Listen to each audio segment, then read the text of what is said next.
है पंडित जी, ये हमारे कहाँ चले गए? इतना महत्वपूर्ण काम आ गया है और ये जगह बन नहीं है। अरे शूद्र, आप क्यों बोलते हैं?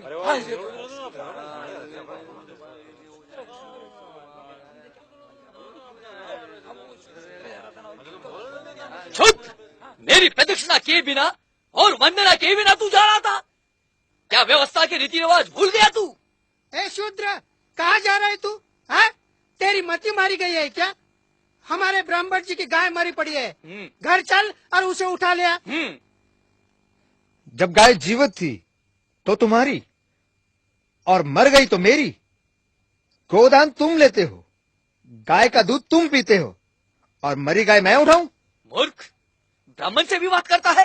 अरे चमड़ी तो तू ही लेता है ना, और गोमांस भक्षण भी तो तू ही करता है? ब्राह्मण देवता, इतनी दया दिखलाने की आवश्यकता नहीं है। ऐसा करो, इस बार चमड़ी भी तुम ही रखो और गोमांस भी तुम ही खाओ।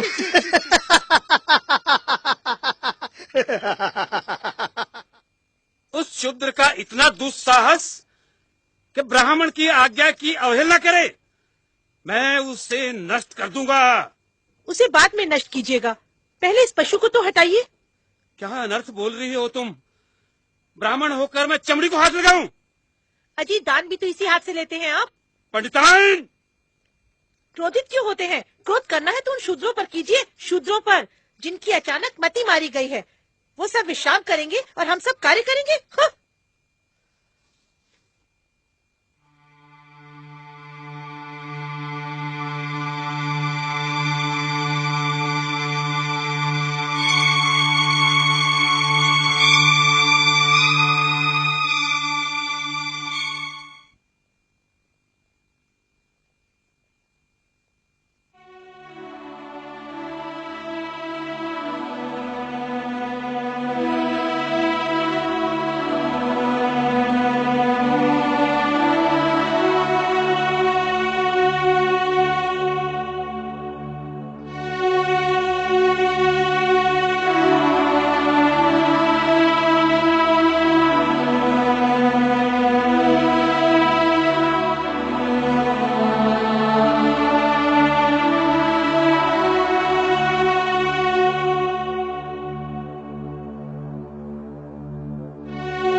घोर संकट का समय आ गया है, ब्राह्मणों का वर्चस्व समाप्त हो रहा है। सत्य वचन प्रभु, सूर सुरा सुंदरी क्या दीन थे, अब तो सब कुछ एक स्वप्न सा प्रतीत हो रहा है।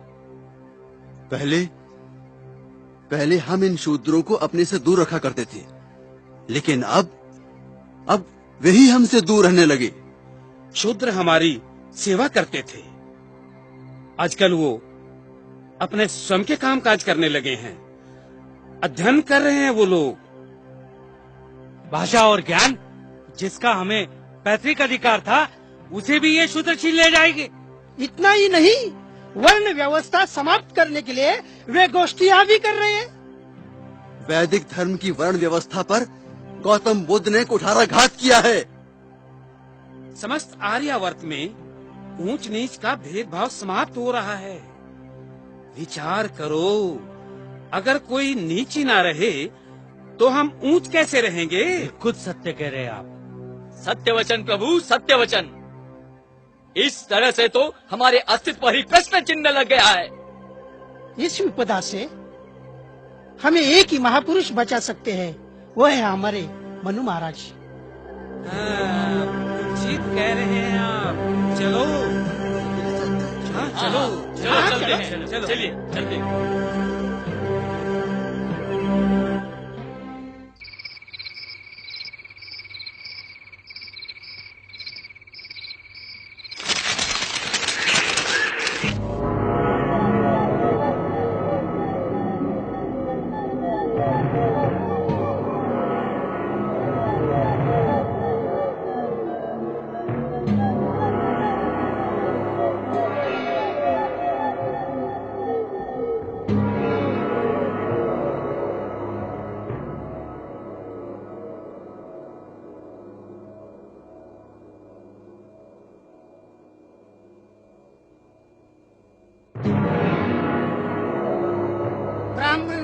संपन्न वेद शास्त्र पारंगत महामुनि मनु महाराज, अब लोगों ने हमारा आदर करना छोड़ दिया है। महाराज, हमारे आदेशों की अवहेलना करने लगे हैं ये लोग। शूद्र तो हमारे सामने गर्व से तनकर चलते हैं।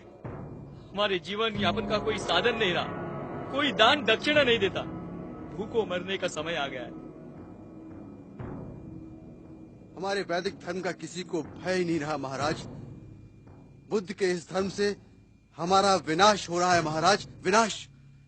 हमारा और आपका वर्चस्व समाप्त हो जाएगा। ब्राह्मण धर्म, वेद शास्त्र और पवित्र पुराण प्रभावहीन हो जाएंगे महाराज।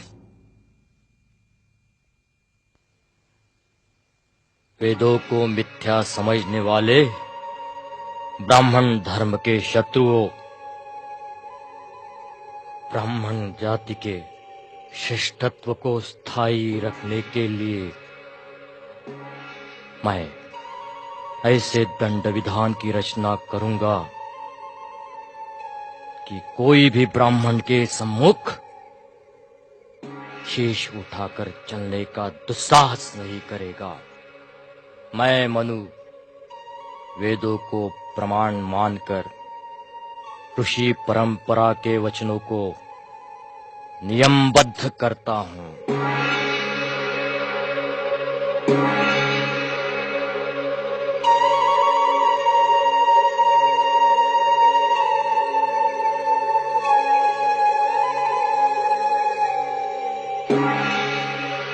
धर्मोपदेशम दर्पेणम।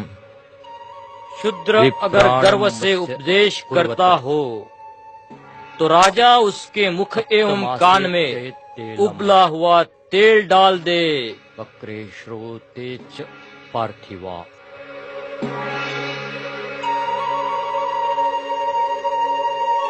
केनचिद अंगेन। शूद्र जिस अंग से ब्राह्मण को प्रहार करे उस अंग को छेद दिया जाए। तत्देवस तन्मनोरम शासनम।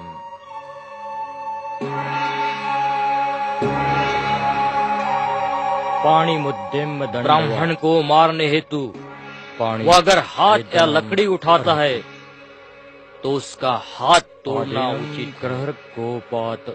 क्रोध से पांव का प्रहार करता हो तो उसका पांव काटना योग्य है। ब्राह्मण के साथ आसन पर शूद्र बैठना चाहे तो उसके कमर पे तप्त लोहे से चिन्ह करे तथा राज्य के बाहर निकाल दे, अथवा वह न मरे इस हिसाब से उसका कुल्हा काटे। गर्व से थूक कर ब्राह्मण का जो शूद्र अपमान करे उसके दोनों होठ राजा काट दे। उसके सामने अगर मूत्रोत्सर्ग कर अपमानित करता है तो उसका शिश्न काट दे, और उसके सन्मुख पातता है तो गुदा काट दे।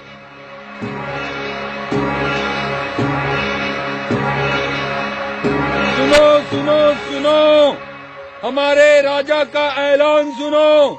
हमारे राज्य में धर्म रक्षा, सामाजिक समृद्धि और सामाजिक समरसता के लिए मनु का दंड विधान लागू किया गया है। जो चातुर्वर्ण की रक्षा के लिए निर्मित विधान का पालन नहीं करेगा उसे कठोर से कठोर दंड दिया जाएगा।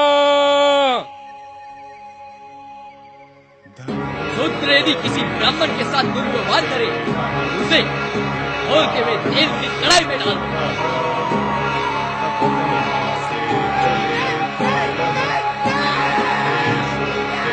यदि शूद्र ने ब्राह्मण की ओर देखने की दुष्टता की तो उसकी आंखें फोड़ दो।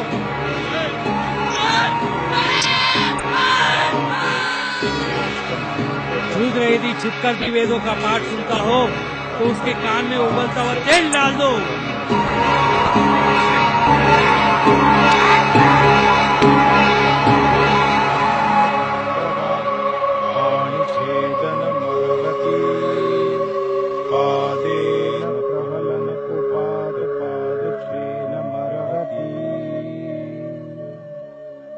अवनिष्ठीवतो दर्पाद्वावोष्ठी छेदये नृपः अवमुत्रयतो मे।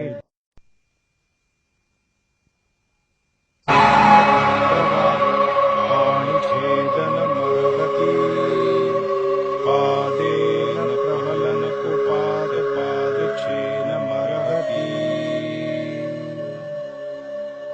अवनिष्ठीवतो दर्पाद्द्वावोष्ठी छेदये नृपः अवमुत्रयतो मेढ्रमवशर्धयतो गुदम्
अवमुत्रयतो मेढ्रमवशर्धयतो गुदम्